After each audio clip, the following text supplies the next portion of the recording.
পালিয়ে গেছেন। কতটা ইররেসপন্সিবল হলে গোটা জাতিকে আজকে একটা শূন্য অবস্থায় ফেলে দিয়ে তিনি এইভাবে চলে গেছেন। এখান থেকে বোঝা যায় তার যে আসল চরিত্র, সেই চরিত্র। আজকে আমি শ্রদ্ধা জানাতে চাই, প্রাণ ভরে আমাদের শ্রদ্ধা নিবেদন করতে চাই সেই সমস্ত শহীদদের। প্রায় 1000 খানেক শহীদ হবে যারা এই আন্দোলনে শহীদ হয়েছেন। আমি আবারও আমার শ্রদ্ধা, আমার অভিবাদন, শুভেচ্ছা জানাতে চাই আমাদের বীর সেনানীদেরকে, এই ছাত্রদেরকে যারা আজকে এই অসম্ভবকে সম্ভব করেছেন। আপনারা জানেন যে দীর্ঘ প্রায় 16 বছর আমরা এই স্বৈরাচারী সরকারের বিরুদ্ধে সংগ্রাম করছি, লড়াই করছি। ইতিমধ্যে তারা আমাদের দেশনেত্রী বেগম খালেদা জিয়া, আমাদের চেয়ারপারসন, তাকে অন্যায়ভাবে সাজা দিয়ে তাকে কারাগারে পাঠিয়েছে। আমাদের হাজার হাজার নেতাকর্মীকে তারা অন্যায়ভাবে সাজা দিয়ে জেলে দিয়েছে। আমাদের প্রায় 60 লক্ষ মানুষের বিরুদ্ধে তারা মিথ্যা মামলা দিয়েছে এবং অকথ্য নির্যাতন নিপীড়ন চালিয়েছে এই হাসিনার সরকারের যারা দায়িত্বপ্রাপ্ত ছিলেন বিভিন্ন বিভাগে। আজকে অর্থনীতিকে ধ্বংসপ্রাপ্ত করেছে, রাজনীতিকে ধ্বংস করেছে, সব মিলিয়ে দেশকে তারা ধ্বংস করে দিয়ে চলে গেছে। আল্লাহর কাছে অশেষ শুকরিয়া আদায় করি যে আল্লাহর অশেষ রহমতে আজকে এই ভয়াবহ দানবের হাত থেকে জাতি, দেশ আজকে মুক্তি পেল। আজকে আমি ধন্যবাদ জানাতে চাই দেশপ্রেমিক সেনাবাহিনীকে যে তারা আজকে উপযুক্ত সময়ে পদক্ষেপ নিয়েছেন। পদক্ষেপ নিয়ে তারা আজকে এই আমাদেরকে সমস্ত রাজনৈতিক দলগুলোকে তারা আজকে এখানে ডেকে নিয়ে এসেছিলেন আলোচনা করার জন্য। তারা যারা আন্দোলনের মূল নেতা, ছাত্র নেতা, সমন্বয়, তাদের সঙ্গে কথা বলছেন, কথা বলে নিয়ে এসেছেন। তারা রাষ্ট্রপতির সঙ্গে আজকে কথা বলে কতগুলো মৌলিক বিষয়ে সিদ্ধান্ত হয়েছে।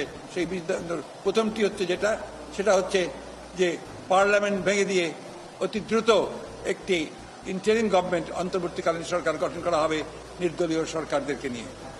আজকে সিদ্ধান্ত হয়েছে যে দেশনেত্রী বেগম খালেদা জিয়াকে অবিলম্বে কোনো কালক্ষেপ না করে তাকে মুক্তি দেওয়া হবে। সেই সঙ্গে মুক্তি দেওয়া হবে সেই সমস্ত নেতা কর্মী, ছাত্র নেতা যাদেরকে অন্যায়ভাবে গত 1 জুলাই থেকে বন্দী করে রাখা হয়েছে, তাদের সকলকে মুক্তি দেওয়া হবে।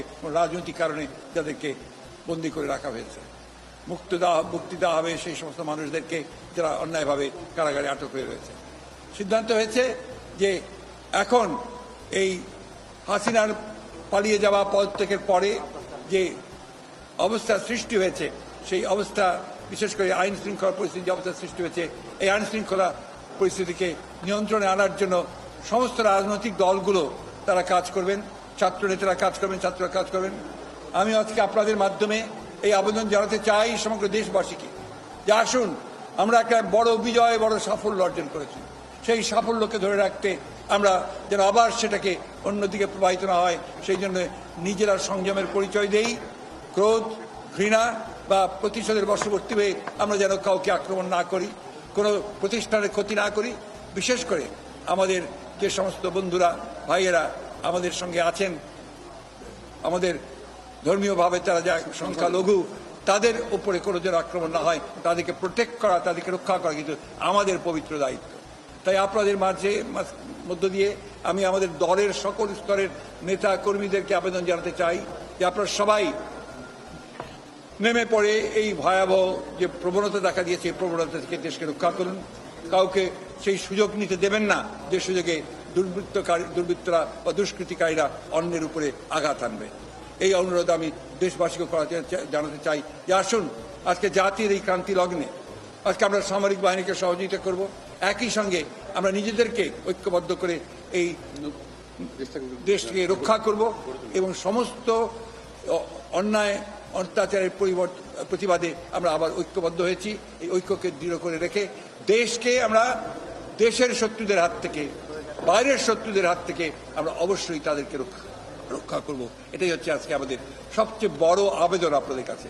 দেশনেত্রী বেগম খালেদা জিয়া আপনাদের সকলের কাছে সেই আবেদন জানিয়েছেন যে ধৈর্য ধরুন, শান্ত হন এবং দেশকে রক্ষা করুন, জাতিকে রক্ষা করুন। আজকে যে উদ্যোগ নেওয়া হচ্ছে সেই উদ্যোগকে সফল করুন। আবারও আমি আমার ছাত্র নেতাদেরকে, সমন্বয়কারীদেরকে, ছাত্র বন্ধুদেরকে যারা সবাই আন্দোলনের শরিক হয়েছেন,